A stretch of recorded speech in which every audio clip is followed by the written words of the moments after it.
Hello students, আমি Nitish sir জ্ঞানজ্যোতি coaching সেন্টারের পক্ষ থেকে তোমাদের প্রত্যেককে জানাই স্বাগত। তো স্টুডেন্টস, আজকে আমি তোমাদের সঙ্গে আলোচনা করব মাধ্যমিক ইতিহাস। মাধ্যমিক ইতিহাসের যে প্রথম অধ্যায় আছে সেই অধ্যায়ের নাম হচ্ছে ইতিহাসের ধারণা। সেখান থেকে আজকে পার্ট 5 ভিডিও প্রথম অধ্যায়ের, সেটা হচ্ছে শিল্প চর্চার ইতিহাস নিয়ে আলোচনা করব। তো আমরা প্রতিটা পার্ট তোমাদের জন্য নিয়ে আসছি, আমাদের ইউটিউব চ্যানেলে প্লেলিস্ট করা আছে, সেখানে যাও এবং তোমরা ভিজিট করো, আমাদের যে ক্লাসগুলো নেওয়া হচ্ছে সেগুলো এবং প্রিভিয়াস ক্লাসগুলো দেখে আসো। আমাদের কতটা ইনফরমেটিভ ক্লাসগুলো হয় সেগুলো তোমরা বুঝতে পারবে। আর প্রতিটা সাবজেক্টের ক্ষেত্রে আমি বলছি, প্রতিটা সাবজেক্টের ক্ষেত্রে তোমরা যদি পড়তে চাও আমাদের কাছে, তাহলে যোগাযোগ করতে পারো আমাদের 7076398606 নম্বরে অথবা 6295916282 নম্বরে। তোমাদের টোটাল কোর্স ফি রয়েছে পার সাবজেক্ট হিসাবে আমাদের রয়েছে 299 রুপিস পুরো বছরের কোর্স ফি। পার সাবজেক্ট 299 রুপিস পুরো বছরের কোর্স ফি। আমরা এক বছর পুরো তোমাকে মাধ্যমিকে পড়াবো, তার জন্য কোর্স ফি হচ্ছে 299 টাকা একটা সাবজেক্ট। আমাদের এখানে বর্তমানে এখন শুরু হয়েছে ইতিহাস, ভূগোল আর বাংলা মাধ্যমিকের, এবং উচ্চ মাধ্যমিকের আর্টসের সম্পূর্ণ বিষয়গুলোই শুরু হয়েছে। আমরা ধাপে ধাপে প্রত্যেকটা সাবজেক্ট, প্রত্যেকটা ক্লাসের সাবজেক্ট নিয়ে আসবো। আমাদের ক্লাসে নতুন নতুন টিচার রিক্রুট হচ্ছে এবং নতুন নতুন টিচার এই ক্লাসগুলো কিন্তু করছেন। এবার আমরা চলে আসবো মূল বিষয়বস্তুতে, শিল্পচর্চার ইতিহাস। তার আগে বলবো, তোমরা যারা এখনো পর্যন্ত আমাদের ইউটিউব চ্যানেলটিকে সাবস্ক্রাইব করোনি তারা অবশ্যই চ্যানেলটিকে সাবস্ক্রাইব করে পাশে থাকা বেল আইকন অল প্রেস করে দাও, যাতে নেক্সট টাইম থেকে কোনো ভিডিও আপলোড করলে তার নোটিফিকেশন তুমি সবার আগে পেতে পারো। চলো শুরু করছি ক্লাসটি। শিল্পচর্চার ইতিহাস কাকে বলে, এর সংজ্ঞা বা ডেফিনেশন সম্পর্কে আমরা একটু বলে দিচ্ছি। যখন মানুষ কোনো শিল্প মাধ্যম তথা সঙ্গীত, নৃত্য, নাটক এবং চলচ্চিত্রকে বেছে নেয়, তার সুকুমার বৃত্তির বহিঃপ্রকাশ ঘটানোর চেষ্টা করে, তখন তাকে বলা হয় শিল্পচর্চা। শিল্পচর্চার উদ্ভব, বিবর্তন এবং প্রভাব সম্পর্কে আলোচনাই হলো শিল্পচর্চার ইতিহাস। এই ইতিহাস চর্চার সঙ্গে যুক্ত যে গবেষকরা রয়েছেন সেটা আমাদের অবশ্যই খুব ভালোভাবে জানতে হবে। এখান থেকে এতটুকু খুব ভালো করে পড়বে: অবনীন্দ্রনাথ ঠাকুর, তপতি গুহ ঠাকুরতা, অশোক মিত্র, হিতেশ রঞ্জন সান্যাল, দেন বোজেন্দ্রনাথ বন্দ্যোপাধ্যায়, দেন নিহার রঞ্জন রায়, দেন ক্যারল ওয়েলস প্রমুখ। এবার যদি আমরা শিল্পচর্চার ইতিহাসকে যদি ভাগ করতে চাই বিভিন্ন দিক অনুযায়ী, শিল্পচর্চার মূলত 4টি দিক রয়েছে। সেই 4টি দিক কী কী রয়েছে? সঙ্গীত রয়েছে, নৃত্য রয়েছে, নাটক রয়েছে এবং চলচ্চিত্র রয়েছে। তো আমরা এই 4টা পার্ট সম্পর্কে ধাপে ধাপে আলোচনা করব। প্রথমত চলে আসবো সঙ্গীত। দেখো, ভারতীয় সঙ্গীতে যদি উৎস বলি তাহলে সামবেদ। আমরা জানি চতুর্বেদ সিস্টেম রয়েছে, ঋগ্বেদ, সামবেদ, যজুর্বেদ, অথর্ববেদ, কিন্তু দ্বিতীয় যে বেদটি রয়েছে সামবেদ, সেই সামবেদ থেকে কিন্তু ভারতীয় সঙ্গীতের উৎস। ক্রমে নানা সঙ্গীত সাধকের হাত ধরে বিভিন্ন সময়ে ভারতের বিভিন্ন প্রান্তে অগণিত সঙ্গীত ঘরানার কিন্তু সৃষ্টি হয়েছে। সেই তালিকায় আছে ঠুংরি, আমরা বলতে পারি গজল বলতে পারি, রাজস্থানের উট চালকদের গানকে গজল বলা হয়, ইম্পর্টেন্ট প্রশ্ন। কাওয়ালি, ভজন, সুফি সন্তদের গানকে ভজন বলা হয়, ইত্যাদি। বাংলায় উদ্ভব হয়েছে ভাটিয়ালি, ঝুমুর, রবীন্দ্রসঙ্গীত, নজরুল গীতি, অতুল প্রসাদী বাউল। এগুলো হচ্ছে লোকসঙ্গীতের নাম। হ্যাঁ, এই ঝুমুর, ভাটিয়ালি এগুলো লোকসঙ্গীতের নাম। তবে বাদ্যযন্ত্র হলো সঙ্গীতের একটা অঙ্গ। ভারতীয় সঙ্গীতে বা যন্ত্র সঙ্গীতে কি কি রয়েছে? তানপুরা রয়েছে, সেতার রয়েছে, সরোদ রয়েছে, বীণা, বাঁশি, জলতরঙ্গ, বেহালা, হারমোনিয়াম, পিয়ানো, তবলা, গিটার প্রভৃতি খুবই প্রচলিত কিন্তু বাদ্যযন্ত্র। সেতারে পণ্ডিত রবিশঙ্কর, তবলায় ওস্তাদ জাকির হোসেন, গজলে ওস্তাদ গোলাম আলী, টপ্পা গানে কালীপদ পাঠক, সানাইয়ে কিন্তু ওস্তাদ বিসমিল্লা খান বিশ্ববিখ্যাত শিল্পী রূপে কিন্তু খ্যাতি অর্জন করেছেন। এবার আমরা জেনে নেব ঠুংরি সঙ্গীতের প্রবর্তন কে করেছিলেন। তিনি হচ্ছেন ওয়াজেদ আলী শাহ। এবার ভারতে গজল ও কাওয়ালি সঙ্গীতের প্রবর্তন করেছিলেন কিন্তু আমির খসরু, ইম্পর্টেন্ট। কাওয়ালির জনক বলা হয় কিন্তু আমির খসরুকে। এবার ভাটিয়ালি সঙ্গীতের কথা যদি বলতে যাই তাহলে মাঝি মোল্লার গানকে ভাটিয়ালি সঙ্গীত বলা হয় এবং শ্রমজীবী জনগোষ্ঠীর কাছে যা খুব জনপ্রিয়, মনে রাখতে হবে, খুব ইম্পর্টেন্ট। এবার আমরা জেনে নেব বাংলা সঙ্গীতের ক্ষেত্রে উল্লেখযোগ্য কয়েকটি গ্রন্থের নাম।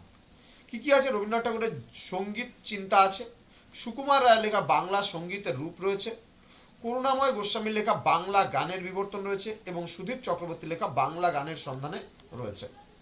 এবার আমরা জানবো ভারতীয় সঙ্গীতের ইতিহাস চর্চার উল্লেখযোগ্য কিছু গ্রন্থের নাম। যেমন পেট্রিক তোমার মৌতাল এর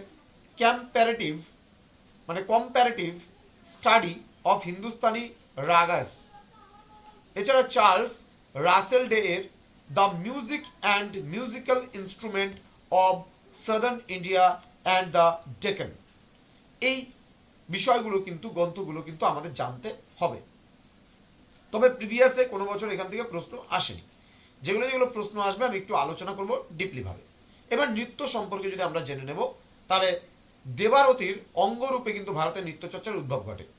দেবতাদের আরতি করার জন্যই কিন্তু সমস্ত নৃত্যগুলো আসে। ধ্রুপদী নৃত্য হিসাবে ভারতের তামিলনাড়ুতে ভারতনাট্যমের কথা আমরা বলতে পারি, অন্ধ্রপ্রদেশে কুচিপুড়ির কথা বলতে পারি, কেরালার মেহেনি অট্টমের কথা বলতে পারি, কথাকলি, উত্তর ভারতের কথকের কথা বলতে পারি, ওডিসির কথা বলতে পারি, পূর্ব ভারতের মণিপুরি বলতে পারি, ইত্যাদি নৃত্যশৈলী কিন্তু প্রচলিত। আবার ভারতের বিভিন্ন অঞ্চলের জনপ্রিয় লোকনৃত্যের মধ্যে গুজরাটে গরবা রয়েছে, পাঞ্জাবে ভাংরা ও লোহরি রয়েছে, বাংলায় ছৌ নাচ রয়েছে, আসামে বিহু রয়েছে, উত্তরপ্রদেশে কথক রয়েছে, তামিলনাড়ুর ভারতনাট্যম রয়েছে, উল্লেখযোগ্য কিন্তু মানে নাচগুলো। ভারতের কয়েকটি ধ্রুপদী নৃত্যের নাম যদি আমরা বলি, ভারতনাট্যম, কথক, কথাকলি এবং মোহিনী অট্টম। ভারতের বিখ্যাত নৃত্যশিল্পীদের মধ্যে উল্লেখযোগ্য বলি আমি উদয় শঙ্কর, খুবই গুরুত্বপূর্ণ। এটা মধ্যবিত্ত শিক্ষিত বাঙালিকে নৃত্যের বিষয়ে আগ্রহী করে তুলেছিলেন কিন্তু উদয় শঙ্কর। এছাড়াও মল্লিকা সারাভাই রয়েছে, তিনিও কিন্তু যথেষ্ট নাম করেছেন। এবার পশ্চিমবঙ্গের কয়েকটি লোকনৃত্যের কথা আমরা যদি বলি, ছৌ নাচ পুরুলিয়ায় রয়েছে এবং রাবণ কাটা নাচ রয়েছে বিষ্ণুপুরে, ঝুমুর নাচকে মানে ঝুমুর নাচও রয়েছে এবং রনপা নাচও কিন্তু বলা হয়। এবার আমরা জানবো নাটকের ব্যাপারে। 3 নম্বর পার্টটা নাটক। বলছে প্রথম নাট্যচর্চার উদ্ভব ঘটেছিল কিন্তু গ্রীসে। পরীক্ষার প্রশ্নটা আসতেই পারে, প্রথম নাট্যচর্চার উদ্ভব কোথায় হয়েছিল? গ্রীসে। পরবর্তীকালে ইউরোপের বিভিন্ন দেশে তা কিন্তু বিকাশ লাভ করতে শুরু করেছিল। বলছে এথনিক নাট্যচর্চা ভারতবর্ষে শুরু হয়েছিল অষ্টাদশ শতাব্দীর শেষ ভাগ থেকে। বরং এই নাট্যচর্চা মঞ্চে অভিনীত হতে থাকে ঊনবিংশ শতকের মধ্যভাগ থেকে। ভরতমুনি রচিত নাট্যশাস্ত্র প্রাচীনতম নাটক। তাহলে ভারতের প্রাচীনতম নাটকের নাম যদি বলে, তাহলে নাট্যশাস্ত্র কার রচিত? ভরতমুনি। এটিকে পঞ্চম বেদ বলা হয়। পঞ্চম বেদ থেকে তৎকালীন ভারতীয় সংস্কৃতিতে নাটকের গুরুত্ব অনুমান করা যায়। এবার আমরা চলে আসব গুপ্ত যুগে কালিদাস রচিত যে নাটক রয়েছে, অভিজ্ঞান শকুন্তলম, মালবিকাগ্নিমিত্রম, শূদ্রকের মিচ্ছকটিকম, বিশাখা দত্তের মুদ্রা রাক্ষস, দেবী চন্দ্রগুপ্তম, ভাসের স্বপ্ন বাসব দত্তা প্রভৃতি নাটকগুলো কিন্তু খুবই স্মরণীয়। আধুনিক ভারতে জাতীয়তাবাদের প্রসারে যেসব নাটকের অবদান রয়েছে সেগুলো হচ্ছে দীনবন্ধু মিত্রের আমরা নীলদর্পণের কথা বলতে পারি, দ্বিজেন্দ্রলাল রায়ের শাহজাহান এবং মেবার পতনের কথা আমরা বলতে পারি। স্বাধীনতার প্রাককালে বিজন ভট্টাচার্য এবং শম্ভু মিত্র ছিলেন বাংলার দুই খ্যাতনামা নাট্য ব্যক্তিত্ব। বিজন ভট্টাচার্যের নবান্নের কথা আমরা বলতে পারি, খুব মানে গুরুত্বপূর্ণ একটা নাটক ছিল এবং খুব মানে তৎকালীন সময়ে বলতে পারি আমরা বাংলার সমাজ দর্পণ ছিল এই নাটক। 1960-70-এর দশকে আলোড়ন সৃষ্টিকারী কয়েকটি নাটকের নাম যদি বলি, আমরা উৎপল দত্তের কল্লোল বলতে পারি, টিনের তলোয়ারের কথা বলতে পারি, অজিতেশ বন্দ্যোপাধ্যায়ের 3 পয়সার পালা, যখন একা, শম্ভু মিত্রের পরিচালনায় রবীন্দ্রনাথের রক্তকরবী, সমাজ সংস্কৃতি ইতিহাস চর্চার ক্ষেত্রে বচেন্দ্রনাথ বন্দ্যোপাধ্যায়ের বঙ্গীয় নাট্যশালার ইতিহাস, সত্যজীবন মুখোপাধ্যায়ের দৃশ্য কাব্য পরিচয়, আশুতোষ ভট্টাচার্যের বাংলা নাটকের ইতিহাস এই ক্ষেত্রে কিন্তু উল্লেখযোগ্য। এবার জেনে রাখতে কি বলা হয়েছে, 19 শতকের কয়েকজন বাংলা নাট্যকার হলেন মধুসূদন দত্ত, গিরিশচন্দ্র ঘোষ, রবীন্দ্রনাথ ঠাকুর এবং দীনবন্ধু মিত্র। এবার আমরা চলে আসবো চলচ্চিত্র পাঠটাতে। চলচ্চিত্র পাঠে কি রয়েছে? চলচ্চিত্র পাঠে রয়েছে 1895 খ্রিস্টাব্দে চলচ্চিত্রের জন্ম হয় প্যারিসে। ইম্পর্টেন্ট যদি বলে চলচ্চিত্রের জন্ম কোথায় হয়েছিল? প্যারিসে হয়েছিল। 1895 খ্রিস্টাব্দের 28শে ডিসেম্বর প্যারিসের হোটেল ডি ক্যাফেতে অগাস্ট লুমিয়ের এবং লুই লুমিয়ের নামক দুই ভাইয়ের হাত ধরে চলচ্চিত্র বা সিনেমার পথ চলা শুরু হয়। চলচ্চিত্রের জনক বলা হয় অগাস্ট লুমিয়ের এবং লুই লুমিয়েরকে। ভারতীয় উপমহাদেশে এর 17 বছর পরে চলচ্চিত্র এসছে, তখন এর নাম ছিল বায়োস্কোপ। ক্লিয়ার? বাংলায় যাকে বলা হতো ছবি। তবে আমেরিকার টমাস আলভা এডিসন চলচ্চিত্রের পরিকল্পনাকে প্রথম বাস্তবায়িত করেন। ভারতীয় চলচ্চিত্রের সর্বোচ্চ পুরস্কার হলো দাদাসাহেব ফালকে পুরস্কার। এবার আমরা চলে আসবো বর্তমানে চলচ্চিত্রের ক্ষেত্রে ব্যবহার করা হচ্ছে 3D প্রযুক্তি। এখন কিন্তু সমস্ত কিছু অ্যানিমেশনের মাধ্যমে আমরা দেখতে পাচ্ছি। ভারতীয় চলচ্চিত্র শিল্পে পৃথিবীর মধ্যে দ্বিতীয় বৃহত্তম চলচ্চিত্র শিল্পের স্থান করে নিয়েছে। ভারতীয় উপমহাদেশের প্রথম নির্বাক চলচ্চিত্রের নাম দাদাসাহেব ফালকে নির্মিত রাজা হরিশ্চন্দ্র। খুবই গুরুত্বপূর্ণ, এটা কিন্তু পরীক্ষায় আসে। ঠিক আছে? প্রথম বাংলা চলচ্চিত্রের নাম যদি বলে বিল্বমঙ্গল, এটা নির্বাক চলচ্চিত্র প্রথম, মনে রাখবে। আর বাংলা ও হিন্দি ভাষায় নির্মিত প্রথম সবাক চলচ্চিত্র মানে যেটাতে সাউন্ড হয়েছিল সেটা কিন্তু জামাই ষষ্ঠী, নামটা মনে রাখবা। তবে দেনা পাওনাও আছে, আলম আরা আছে। এটা কিন্তু তিনটাই কিন্তু 1931 সালে হয়েছিল, কিন্তু সবার প্রথম বললে জামাই ষষ্ঠী বলতে হবে।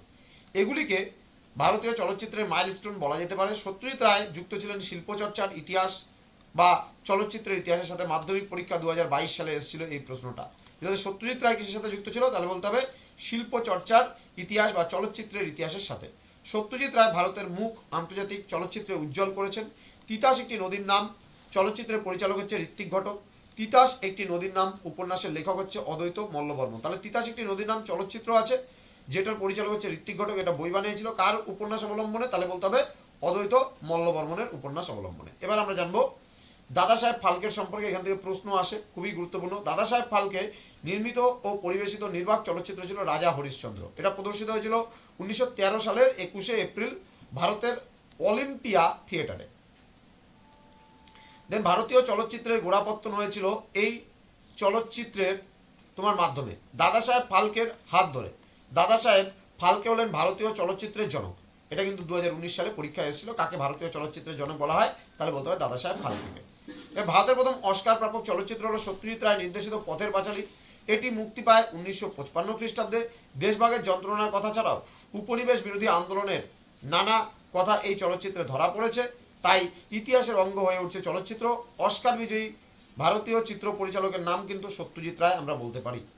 এবার আমরা কিছু টপিক সম্পর্কে জেনে নেব। ভারতীয় উপমহাদেশে প্রথম নির্বাক চলচ্চিত্র বললাম দাদা সাহেব ফালকে নির্মিত রাজা হরিশ্চন্দ্র 1913 সালে। প্রথম বাংলা চলচ্চিত্রের নাম ছিল বিল্বমঙ্গল, এটা 1919-এ। দেন প্রথম বাংলা সবাক চলচ্চিত্র ছিল জামাই ষষ্ঠী, তোমার হচ্ছে এটা 1931, এবং দেনা পাওনা 1931। চলচ্চিত্রের জন্য সর্বোচ্চ এবং আন্তর্জাতিক যে পুরস্কার দেওয়া তা হলো অস্কার পুরস্কার। তাহলে অস্কার পুরস্কার কোন ক্ষেত্রে দেওয়া হয় যদি বলে, তাহলে বলতে হবে চলচ্চিত্র ক্ষেত্রে। অস্কার বিজয়ী ভারতীয় চিত্র পরিচালকের নাম কি, তাহলে সত্যজিৎ রায়, ইম্পর্টেন্ট প্রশ্ন। এবং ভারতীয় চলচ্চিত্রের সর্বোচ্চ পুরস্কার প্রাপ্ত হলো হচ্ছে দাদা সাহেব ফালকে পুরস্কার। মানে ভারতীয় চলচ্চিত্রে যদি কেউ সর্বোচ্চ পুরস্কার পায়, তাহলে সেটা কিন্তু দাদা সাহেব ফালকে পুরস্কার। এবার শিল্পচর্চার ইতিহাসের গুরুত্ব কি রয়েছে, এখান থেকে দুটা গুরুত্ব তুমি অবশ্যই পড়বা, 2 নম্বরের জন্য আসতে পারে। শিল্পচর্চার ইতিহাস থেকে যে কোনো সময়ের নান্দনিকতা, সৃষ্টিশীলতা এবং মনস্তাত্ত্বিক দিকটি সম্পর্কে পরিষ্কার ধারণা পাওয়া যায়। এছাড়া আমরা বলতে পারি 2 নম্বরটা তোমার হচ্ছে সঙ্গীত, নৃত্য, নাটক, চলচ্চিত্র ইত্যাদির মাধ্যমে একটি দেশের সাংস্কৃতিক সত্তাকে বোঝা যায়। এতটুকু লিখলে পারেই কিন্তু হয়ে যাবে, আর কিছু তোমাকে এখান থেকে মানে না করলেও চলবে। এবার আমরা জানবো লালন ফকির সম্পর্কে কিছু কথা। লালন ফকিরের গান থেকে তৎকালীন বাংলা জাতপাত নিয়ে সমাজের বিভিন্ন ছুত মার্গের কথা জানা যায়। লালনের মানে একটা গান আছে, সব লোকে কয় লালন কি জাত সংসারে, এই গানের কথা কিন্তু এখানে তুলে ধরা যেতে পারে। এইভাবেই সামাজিক ইতিহাস রচনার বিভিন্ন উপাদান আমরা শিল্প চর্চার ইতিহাস থেকে পেয়ে থাকি। আচ্ছা, এবার শিল্পচর্চার ইতিহাসের সঙ্গে কিছু গুরুত্বপূর্ণ মানে তথ্যসমূহ বলতে পারি। একে কি বলে শুটিং, সত্যজিৎ রায় রচিত। 100 বছরের বাংলা থিয়েটার, শিশির কুমার বসু রচিত। ভারতের নাট্য ঐতিহ্য, কপিলা বাদশায়নের রচিত। সঙ্গীত মূল্যায়ন, রাজেশ্বর মিত্রের রচিত। ভারতের নৃত্যকলা বলা হয় গায়ত্রী চট্টোপাধ্যায়। দেন লোটস তোমার হচ্ছে let's know dances of India, আকৃতি সিনহার লেখা। দেন ড্যান্স ডায়ালেক্ট অফ ইন্ডিয়া, এটা হচ্ছে রাগিনী দেবীর রচিত। দেন সিনেমা এলো কেমন করে, ফারহানা মিলির রচিত। এবং বিষয় চলচ্চিত্র সত্যজিৎ রায় রচিত। তো স্টুডেন্টস, জ্ঞানজ্যোতি কোচিং সেন্টারে তোমাদের আরও একবার স্বাগত জানাচ্ছি। যারা এখনও পর্যন্ত আমাদের অফিসিয়াল ইউটিউব চ্যানেলটিকে সাবস্ক্রাইব করে, তারা অবশ্যই চ্যানেলটিকে সাবস্ক্রাইব করে পাশে থাকা বেল আইকন অল প্রেস করে দাও। তোমাদের উজ্জ্বল ভবিষ্যৎ গড়ে তুলবো আমরা, এটাই আমাদের মূল প্রতিশ্রুতি। তো স্টুডেন্টস, আমাদের যে নাম্বার রয়েছে অফিসিয়াল নাম্বার 6295916282, তোমরা যদি আমাদের কাছে অনলাইনে পড়তে চাও, যাদের বাড়িতে সেরকম সুযোগ নেই এবং যারা ভাবছো যে অনলাইনের মাধ্যমে তোমরা মাধ্যমিক পরীক্ষায় খুব ভালো রেজাল্ট করতে চাও, তাহলে অবশ্যই কিন্তু আজকে আমাদের সেন্টারে যোগাযোগ করতে পারো। এখানে তোমরা পাবা সম্পূর্ণ পাঠ্য বই থেকে সম্পূর্ণ টেক্সচুয়াল পড়ানোর একটা অভিজ্ঞতা তোমরা পাবে। সম্পূর্ণ বিষয়টা তোমরা পাবে, নোটস তোমরা পাবে, সাজেশন তোমরা পাবে, কিছু মক টেস্ট অর্থাৎ কিভাবে পরীক্ষা হয় তার একটা টেস্ট, জাস্ট কোশ্চেন। তো স্টুডেন্টস, দেরি না করে আজই যুক্ত হও আমাদের সেন্টারে। দেখা হচ্ছে পরবর্তী ক্লাসে। তোমরা প্রত্যেকে ভালো থেকো, সুস্থ থেকো। Thank you so much, thanks for watching. After all, thank you.